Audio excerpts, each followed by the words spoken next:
my name's Mike G, and welcome to the workshop.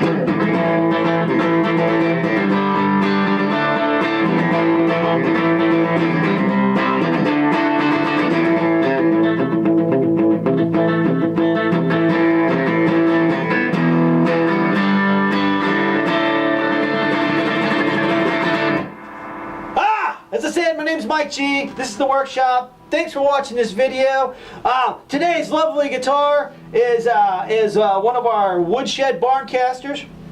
The woodshed series is made from reclaimed pine. It is 1.5 inches thick, and there's the air compressor.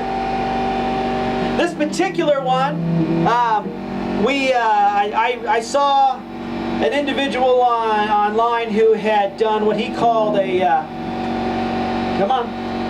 Come on! Come on! Thank you. And what he did was he wanted to recreate a barn rafter beam look from something that may have been 300 years old or something like that. I don't know. So I looked at that and said, well, I kind of know how he did that. So I built this body, fabricated it up, and then we took an angle grinder with a metal cutoff blade on it. It's real thin. And we put all these gouges in it. And then we took and stained it ebony, sanded it, so all the low spots in the wood grain as well as the gouges stayed black. Then we stained it with golden oak, which brought out the browns and a little bit of red hues, orangish hues in the grain. I think it turned out really, really awesome, and we're probably going to do more like this, especially since the very first guitar we built out of it sold within 24 hours. Yes, that's right, this guitar is sold. Please don't email me asking me if it's still available. It is not, but I can build one like it for you. I'll get to that in a minute. The neck on this is a maple neck with black dots. It has the Mike Gee Kustoms hook, telly kinda-isk headstock. We put Wilkinson Deluxe vintage tuners up there. Down below here we've got a Wilkinson half ashtray bridge with the brass compensated saddles. That's important when you have a telly style bridge, that you have the compensated saddles and the brass doesn't hurt either. It is string through, bing bang boom. You know you love it. We try to put it on almost every guitar we build. The pickup on this is a GFS Guitar Fetish Dream 180. It measures about 7.6 K output, and it's really right in line with like a Powertron, like the Gretsch Filtertron style guitar pickups. I love this pickup. Absolutely fantastic. We've got it set up here in just straight humbucker, but you could coil tap this, do a push pull, whatever you want on there. Had a metal ring sitting around, so I used that. The control plate on this is from a 51 style. You know, it's like a 51 telly bass or a 51 style Strat, telly Strat. And of course we used the vintage style cupcake knobs on here because I think they look really good with the wood on these particular guitars. The pots are full-size alpha pots, and it has a orange drop cap in it if I remember correctly. The body, as you'll notice, is a little different. You'll notice it has the telly style shape, although it's a little bit different than the Fender style. It recently was turned on to a company in Amsterdam called Rebel Relics. You should check them out. Their guitars are great. They use a lot of reclaimed materials in their guitars. They're very similar in thinking to what we do. The difference is all their guys that work in the shop have been building guitars since the dawn of time, and they handcraft just about every part they possibly can. And their guitars sell for $3,000 to $4,000. Now, they stole their idea, in a sense, from the telly-shaped body. Then they sometimes use a 49 snakehead style pickguard on here. And then they started using these control plates. I think these control plates look really awesome. It gives it a very custom kind of look without having to fabricate custom parts, because we try to use as many off-the-shelf parts as possible to create one-of-a-kind guitars so that the end user has something that he can say, there is not another guitar like this out there. That's kind of how we do things here at Mike Gee Kustoms. Even if you called me and said, I want a guitar just like this, I would not make it exactly like this. We'd alter the finish just a little bit, maybe do a different pickup ring, but we never send two guitars out the door that look exactly the same. That's by design, that's on purpose, because like we said, you shouldn't have to be a trust fund kid to have a cool guitar, and you definitely don't have to have a guitar just like Bob down the street. one of a kind guitars is what we do here at my Gee Kustoms. Anyways, so this bad boy, I love single pickup guitars. I love Les Paul Juniors. That's kind of what this idea is. Of course, with the pine wood is really resonant. It's got a lot of nice lower bottom end to it than your ash or your alder, and quite simply, this guitar freaking rocks. So I've got the clean channel set up here. We're pushing it just a touch, as you can tell. I'm going to back the volume off on this. I'm going to play this guitar without any amp so you can hear how it resonates and how it sounds. You could definitely sit on the couch, play this guitar, not piss off your spouse, drive the kids crazy or whatnot. But, you know, then again, you know, if you did, they could just move to another room anyway. So, anyway, so here we go. As usual, we'll be playing through our Crate GTD 15R amp. It is a solid state amp, and if it sounds good through your cell phone or laptop speakers, imagine how great this guitar would sound through your tube amp. If you want a guitar like this, feel free to give us a call here at the shop, 602-769-1131. I will repeat that number down the road. Don't worry, get your pens and pencils out. Here we go. So now we're going to do no amp. Here we go.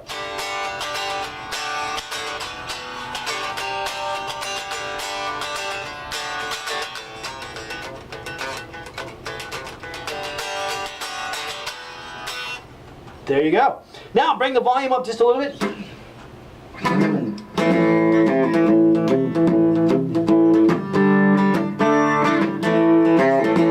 Bring it up a little bit more.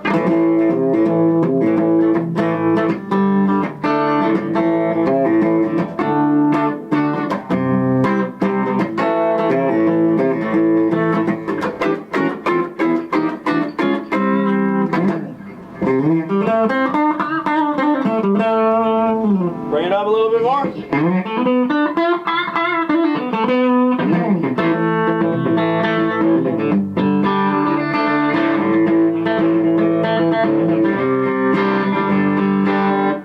I guess that was all the way.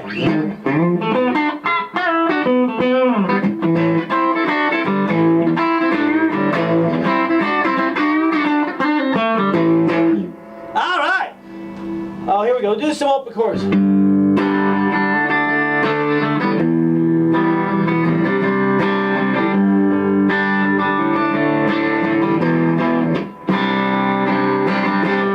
I won't tell you what that song is. I'm probably playing it wrong anyways. But hey, thanks for listening. All right, so now we've done that. I did want to point out the fact that you know, occasionally people ask me why do we use a cheap amp, and I got two reasons for that. Number one, it's the amp that fits on my workbench, and it's great for when we finish up guitars. I can just plug in, boom, boom, boom. Second of all, it's a great sounding amp. It's solid state. It's made by a company not necessarily known for making great amps, but this amp fell into my hands, and I tell you, I absolutely love it. And here's why. I've got the volume all the way up. I've got the gain. I've got the volume on the clean channel set at about 60%. And when I play softly,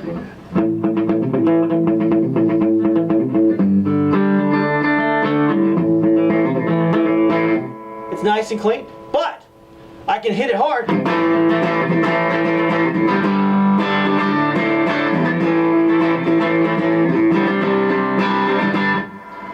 Kind of tube-like in how it responds, and I love that about this amp. If you ever come across a Crate GTD 15R amp, pick it up. You know, you can get it for like 50 bucks, maybe 25 bucks, and it's great for having at the house, having at the office, and you know, I just simply love this amp. So here we go. Moving on. Now I'm going to go to the gain channel. I got the gain set at 75%. I want to bring the volume all the way down, bring it up just a little bit.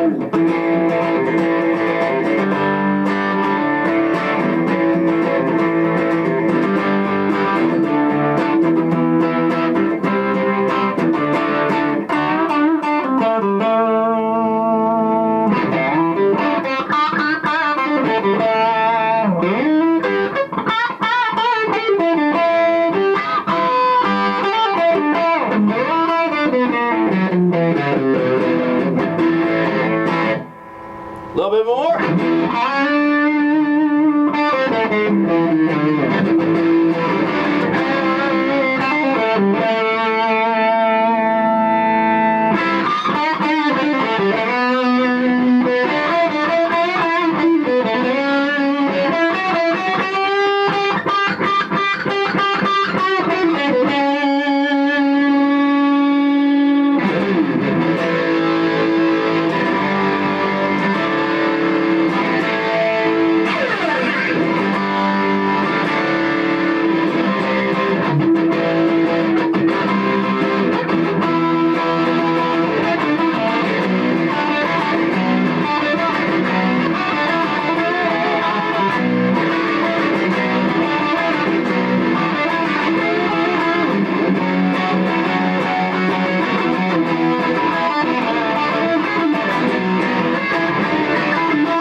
Great guitar. As you can tell, it's well balanced. It hangs here perfectly. It's light. It's about 6 pounds. You really can't beat that, especially if you play long sets in that, corporate or cover band type situations.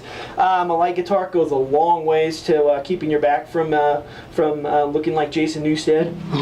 Yeah, man. Anyways, so if you're interested in a guitar like this, like I said, give us a call at the shop, 602-769-1131. I'd be more than happy to set you up with a custom build of your very own.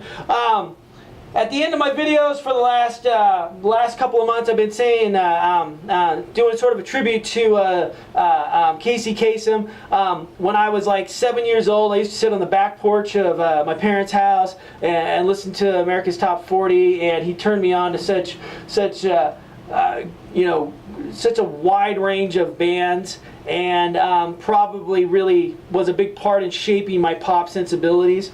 Nobody did it like Casey Kasem did it. And recently he passed here, so I'm now going to continue throwing out his tagline, but from here on out it'll be a tribute to his memory, and a signal of my appreciation for what he did. A lot of people call me Mike G, the King of Cheese, because I say a lot of cheesy crap, and I say a lot of stuff that I probably shouldn't say, and I stick my foot in my mouth all the time. But honestly, Casey Kasem was a true legend. Nobody could say a bad thing about him, and quite honestly, I owe him a lot, probably. Him and well, probably about 4,000 other people. But that said, for the first time since his death, my name's Mike G. Keep your feet on the ground and keep reaching for the stars. I'm out of here.